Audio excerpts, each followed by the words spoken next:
Good afternoon, YouTube. Here with the LBZ. I hope this camera quality is a little bit better, a little bit more focusy and stable and whatever else that it wasn't on the last phone. So we got our air tank installed 98% of the way, 99.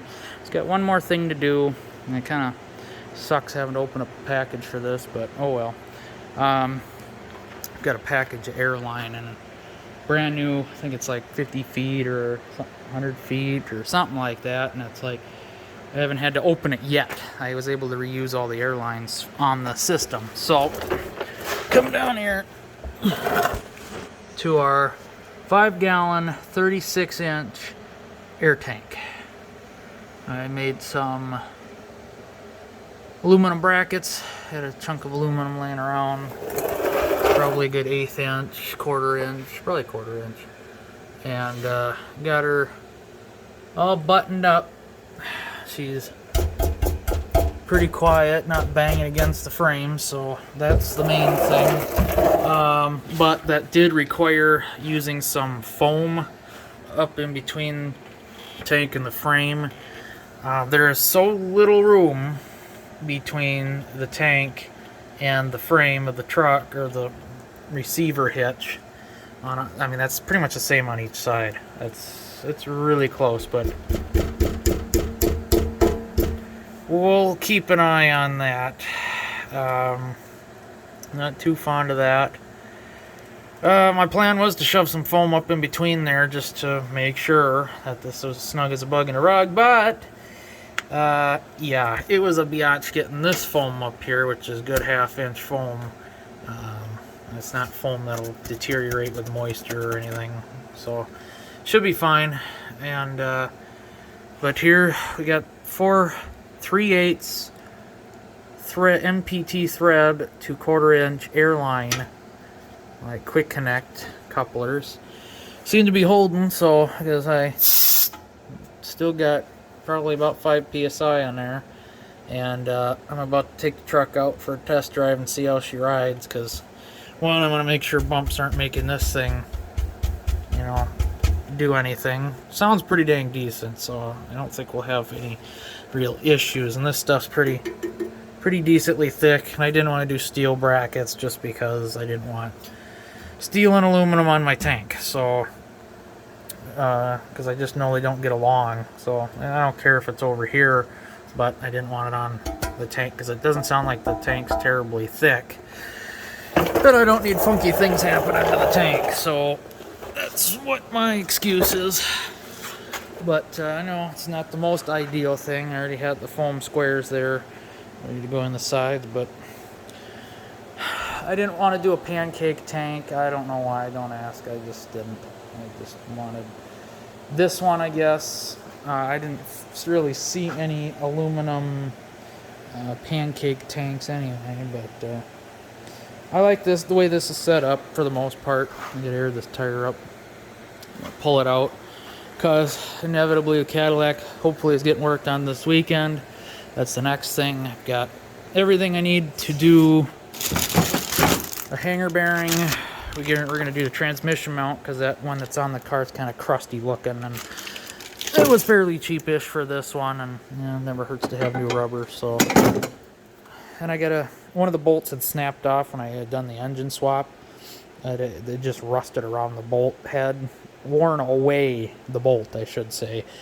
So when I tried pulling it out, it just snapped. And I had another one on the same side that's how I knew it was worn away. I mean, it was just whittled down to hardly, I wouldn't say hardly anything. It was about halfway gone, where this one was like 7/8 gone. So I got to try and get that bolt out yet. So yes, it's only held in with 3 screws, but there's really nothing, no real weight from the transmission on that. A little bit, but not the full weight of the transmission. That's what I'm saying. So anyway, yep, that's about that. Yeah, I got to get that up. Got to get exhaust off, and then we're also going to do the differential mounting bushing for the rear diff, because I believe that's part of the issue. And I also have new give-you joints for the front and rear where they made up to the transmission and the differential. So that should be fun. I have a column bearing for the LB7 because that one is rattling relentless, and I also have one of those horribly expensive, and I mean horribly expensive, steering shafts, the upgrade, the fixer, however you want to call it, and it's getting ugly sitting on the shelf. I've had it for almost 2 years or 2.5 years or something, and it's just been sitting around waiting to get installed, but I'll grease it up and whatever and throw it on the truck. I can't remember what the name of this was. Upgrade. I guess that's the number, maybe. Come on, that's the number, maybe. I don't know. So, can't remember. It starts with a B. Is it Borgson or something like that? I don't know. But so that upgraded steering shaft. I don't know. We'll see. But gotta get that guy in, steering column in, or column bearing. And my tip and trick for these was using a axle nut socket. If you're doing it in the truck, you put it up in there, get it aligned as much as possible, and take the axle nut socket and with some force and bash it on there. Bash sounds wrong, but it doesn't damage anything, but for me, I might just pull a column out because that only takes 15 minutes-ish, tops. For me, I've done it so many freaking times, but then we can just really go to town on it and bam, bam, done. Throw it back in, be done.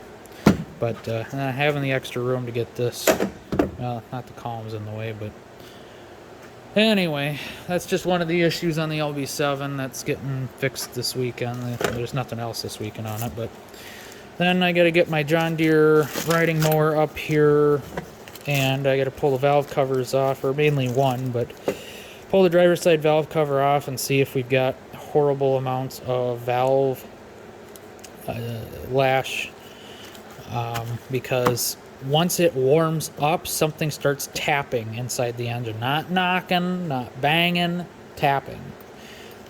So it sounds like kind of like a, I don't know.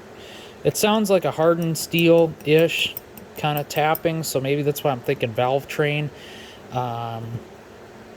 So I'm hoping it's just, I don't know, bent push rod, I don't know. So hopefully we can figure that out and get that tapping fixed.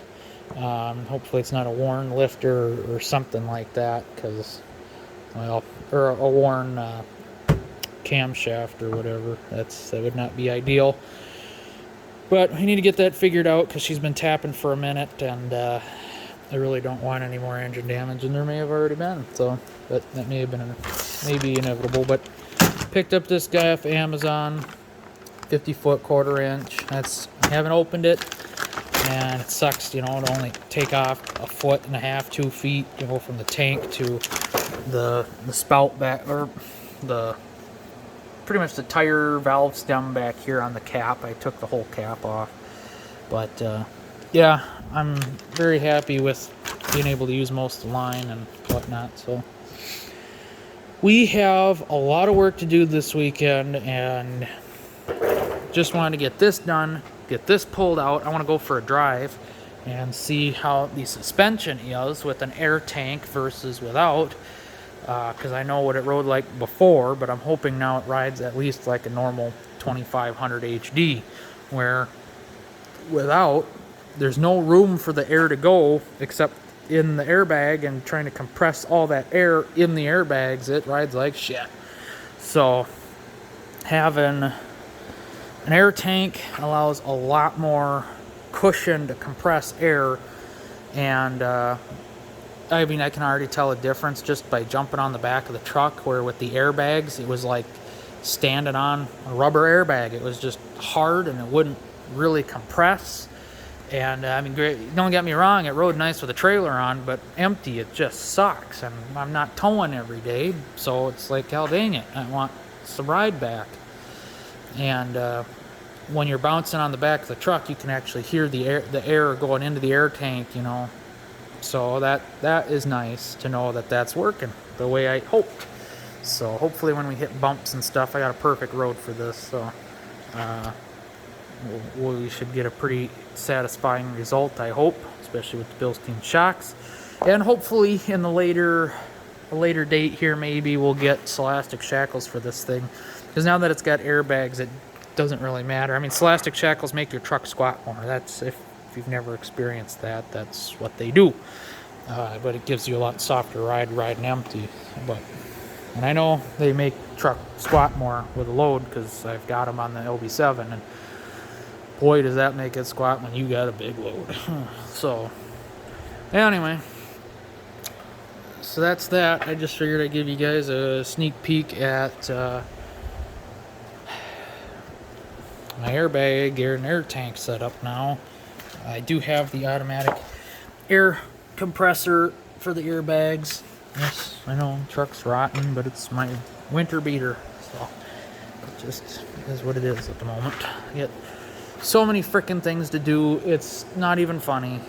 I've got so many things desiring my wallet that, God bless it, it's hard to keep up. This thing needs injectors relentless, very badly. That's, you know, $2,800 to $3,000, that's less than ideal.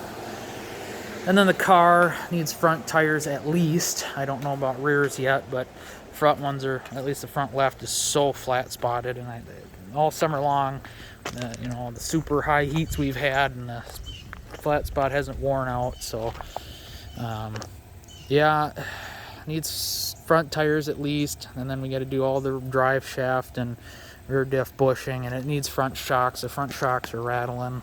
I've already done strut tower bushings, so and that was relatively cheap. I think it was $30 a bushing versus you know, $350 per shock plus shipping and tax. So that's on the agenda for that. I might even do that this next paycheck and get the shocks ordered, get some tires on it. We'll see though. The shocks are really going to suck up a big chunk, but hopefully get the rattling taken care of, because I've already done tie rods, we've done sway bar links, we've done the sway bar rubber mounting bushings, and we've still got a rattle on that. So last thing, and it's getting worse, so it's like the only thing left is shocks really, or yeah, because ball joints feel tight, so can't imagine it's that. And well, I don't know, new components and we're getting rattled. That never, you know, everything I've done hasn't changed the rattle, so it's just like, yep, more money. And the LB7 is not cooling right still. It still gets warm under load, under throttle, heavy throttle. Coolant temp pounces up pretty quick. I know you're going to jump to head gasket, but I don't have head gasket symptoms. It's not pushing coolant, and it does cool down right away. And ever since I cleaned the cooling stack, you know, it had cotton seeds in the radiator and the intercooler. I cleaned that crap out, looked really good afterwards, and I'm going to get a coolant flush, hopefully put it back to Dex Cool, and then we're going to go from there. Maybe a water pump, I don't know. I mean, we've already done water pump once. It's got about 50,000-60,000 on it. Didn't do the welded shaft or nothing like that, so who knows, maybe that could be an issue, because sitting at idle, the thing gets warm. That's the thing too. Now, it says a lot, because one, it's not just the coolant that gets warm, it's the air conditioning that gets warm. Now granted, the charge in the AC must not be right, but the AC gets so hot, it starts kicking the compressor on and off, and then it just stops cooling altogether. It just gets hot and humid in there. Ugh. So, and this is all at idle. As soon as you come off idle and go drive down the road, get some air movement, get the fan. At about 197, 198 degree coolant temp, the fan turns on, and then it brings the air conditioning back, and it cools the coolant down in a decent amount of time. So I did the fan clutch. The fan clutch was roughly a year old when we pulled it off when we pulled the LLY out, and So I don't know, the fan clutch is maybe, it's 2, 3, 4 years old tops. It's not even seen 30,000 miles. I don't think it's OE, but it's still good. And the thing is it operates a lot better than my old fan clutch, because I could be hitting 205 degrees and you wouldn't hear the fan ever, really. So, but now at 198 degrees or so, the fan clutch engages fully, and it roars and it cools down. And depending on how hard and how hot I'm getting, EGT wise, I'll do about 192, 194 degrees, which is okay. But the minute you go to pass somebody, the minute you step on it hard, boom, 198 degrees, 199, 200, and then it cools down once you get back to cruising speed. And I don't know, it's a pain in the ass. There might be oil residue keeping the radiator from its cooling efficiency, kind of like how too much oil in an AC system keeps the evaporator from doing its job properly. And there is oil in the coolant a little bit from 3-4 years ago when we did head gaskets on the truck. Not a lot, just probably enough, but I flushed it once, but that was before we had fixed it. Flushed it, and then realized we're still getting oil in the coolant, and then we fixed it, and we haven't touched it since. So so maybe now the oil is finally starting to ruin the cooling capacity of the radiator and needs a good thorough flush for a new radiator. I don't know. But the fact that the AC gets hot at the same time as the coolant sitting at idle kind of says that we're not drawing enough air across the cooling stack. So that's the annoying part to me. Well, why are we getting hot at idle? That's dumb. I mean, we don't have bubbling coolant. We don't have coolant pushing out. We don't have head gasket symptoms. We just have... I don't have a loss of coolant either. That's, we don't have head gasket symptoms. We have getting warm symptoms. Something's not cooling right. So, I don't know. This thing's cooling better. Temp, I don't know what the coolant temp's doing, but the gauge is steady. It hasn't been getting hot on hot days, and AC's been working great. So, no complaints with the cooling on this one since I had to do the radiator. I did the water pump. I did the thermostats. That's the other thing. I did the thermostats on the LB7 as well. So ruled that out. But and it's like whatever I did helped, but it's still not right. And I probably can't even tow the trailer with it because it'd just get too hot. Not too hot, but hot enough to make me go, oh, what the hell? I can't even do 75 down the freeway without hitting 210, So this thing, although it's a frickin' dog, the injectors aren't firing right, or, the spray pattern isn't right, creating an imbalanced combustion, and, all the bad things of bad injectors are pretty much going wrong with this. You drive it, and it's just an absolute dog. I mean, if you floor it, yeah, the thing will frickin' scoot, but there's no performance in the low end or mid-range. High end is probably lacking a little bit too, but low and mid-range is just about gone. It's horrible to drive. It's like the longer it sits here and does nothing, that's even worse. I mean, I sat for a month and a half. I pulled it out and pulled my boat with it. My boat. Not very big, 16-foot, fiberglass. LB7 towed it like it was pretty well not there. Put it behind this thing, oh my gosh, it was like I was towing a freaking 30-foot boat, and was like, holy shit, this thing is just getting stupidly slow. Holy. I could not believe that. Holy. That was miserable. So, but, and yes, I'm fairly certain it's injectors because its balance rates are getting out of control. Not that that's the telltale sign, but they're starting to get pretty damn high. And, you get below negative 20 degrees and you get injectors sticking and knocking and Yeah, it's just not good. It's starting to get a little haze at idle. Just not good. But injector's got 200,000 on them, and so. And we don't have any symptoms on this thing. It runs good, it cools good, it drives good. It's just lacking performance. So the joys of high miles, and body's starting to really go, and it is what it is. That don't bother me so much. I just want my performance back.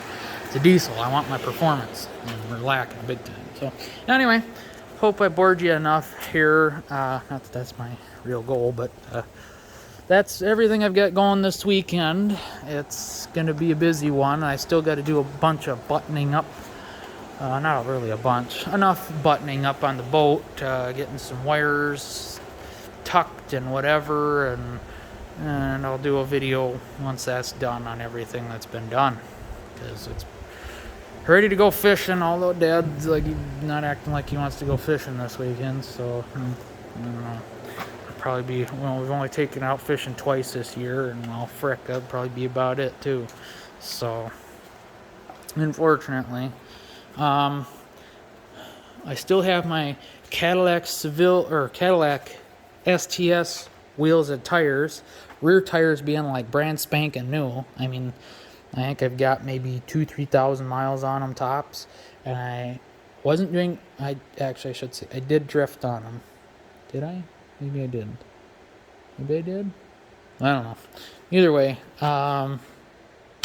front tires are still, they're probably 2/3 life, half life, something like that.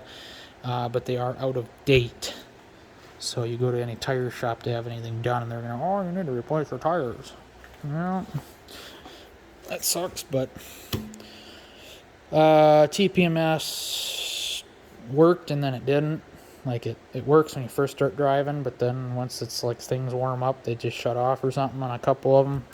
I don't know, but asking 500, 600 for these, something like that, because they're in pretty decent shape for their mileage, 100,000 miles, or 115, and brand new tires on the rear and decent tires on the front. Drives pretty damn smooth. One, they did say one rim was bent slightly, but you almost don't even notice it. I think that's the last little bit. It doesn't ride 100% smooth. It's like 98% smooth, 98.5. It's pretty damn smooth, but there's something a little askew, but nothing severe. So yeah, at the John Deere, got it washed up. Now it's getting probably a little dusty again, but got it washed up, and hopefully get that figured out and have a good running lawnmower, and quiet, I should say. It runs good, just getting a little loud on the tappy side. So get the tire filled up, get this thing driven, and see what that's like. So I gotta get the car in here and get that start getting ripped apart, and hopefully get everything done that I need to get done to it, because I'm tired of drive shaft wobbling and tired of the front tires. I want that car to drive smooth. I just want it to drive smooth. Yeah, when your wheels doing this going down the road, it's freaking annoying. Cut it, smooth out, damn it. So hope you guys enjoyed. Stay tuned for more updates and whatever. And thanks for watching, and God bless.